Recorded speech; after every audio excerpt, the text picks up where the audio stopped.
Hey Capernaum friends, it's Rosalia. And I am so happy if you were able to stick along with us from the first reading to today's last final reading. I am so proud and I am just really excited to read you the story of A Dream of Heaven, and it comes from Revelation 1 and 5, 21 and 22.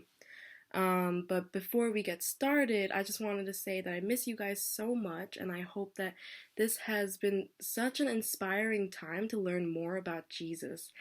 I and all of your other Capernaum leaders, if you have any questions about, maybe during your Jesus Storybook Bible reading, there were some confusing parts, or maybe you didn't know what was happening, or maybe you need a copy of the Jesus Storybook Bible and you want to start from the beginning and go all the way through with all our readers, just ask your parents to contact one of us, and then we would be so happy to connect with you.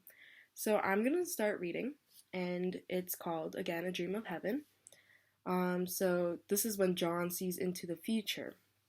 So John was one of Jesus's helper. He was old now and living on an island, which might sound nice, except it was a prison. The leaders put him there to stop him from talking about Jesus, but I'm sure you don't think a little thing like being in a cell, in a prison, on an island, in the middle of an ocean could stop God's plan. Do you? One morning, Jesus appeared right there in John's cell. Jesus' eyes were bright, shining like the sun. I am going to show you a secret, John, Jesus said, about when I come back. His voice was like the sound of rushing waters. Write down what you see so God's children can read it and wait with happy excitement. Then Jesus gave John a beautiful dream, except John was wide awake, and when he saw he was real, and one day it would all come true. I see a throne, and on the throne is a king, and the king is Jesus.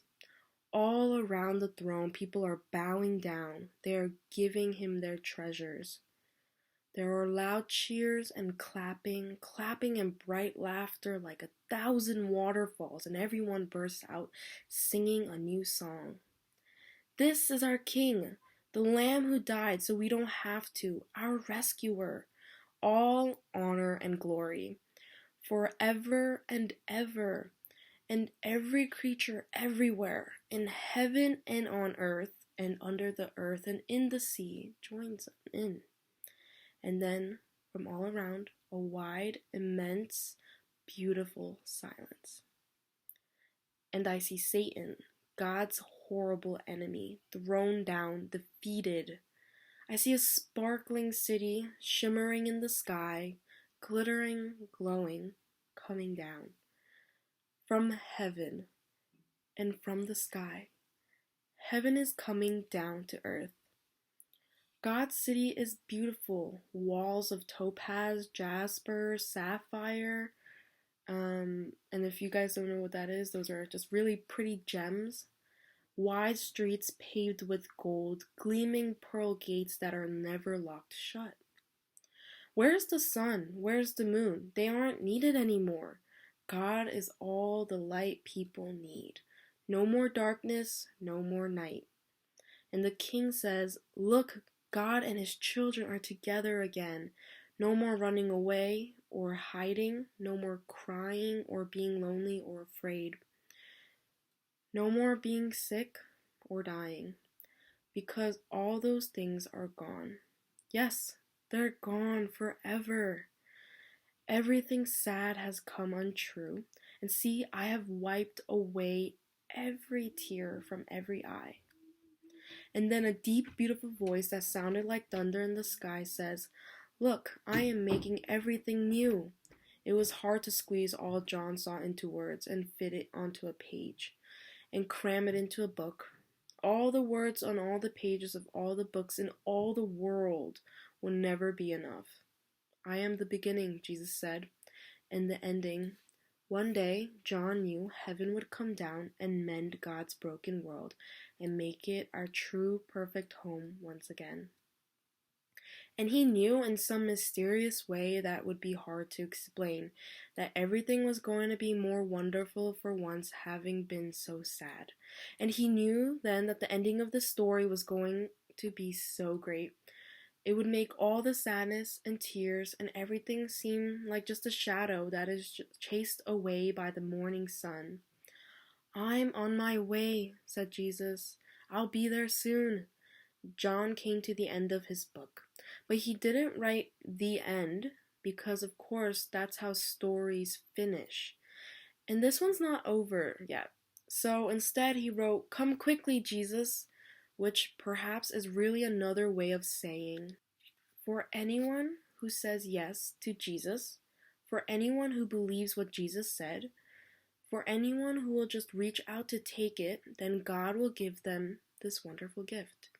To be born into a whole new life, to be who they really are, who God always made them to be, their own true selves, God's dear child. Because you see, the most wonderful thing about this story is it's your story too. I am so grateful that I got to read that beautiful story for you guys. And right before I end this video and say goodbye and finish up our final Jesus storybook reading, I want to show you my whiteboard that I have right here. If you guys could see it, I'm going to bring it closer. At the end of this final chapter, it said, "The most wonderful thing about this story, it's your story too." I hope you guys could hold on to that Jesus' story isn't all just about how he was going about and being Jesus and how we're reminded of, that his story just keeps on going. And it's because his story involves us. I'm going to read this one more time because I want to emphasize, I want to bring about something really important because it says the most wonderful thing about this story is it's your story too. The most wonderful thing is that it's your story. And so I hope you are reminded of just that importance. I hope you guys are staying safe and spending a lot of good quality time with your family. If you guys want to talk to any of the Capernaum leaders, ask your parents to contact one of us and we would love to, whether socially distanced dance party or have a phone call or FaceTime or video chat. We would love to connect with you. Miss you all. Bye.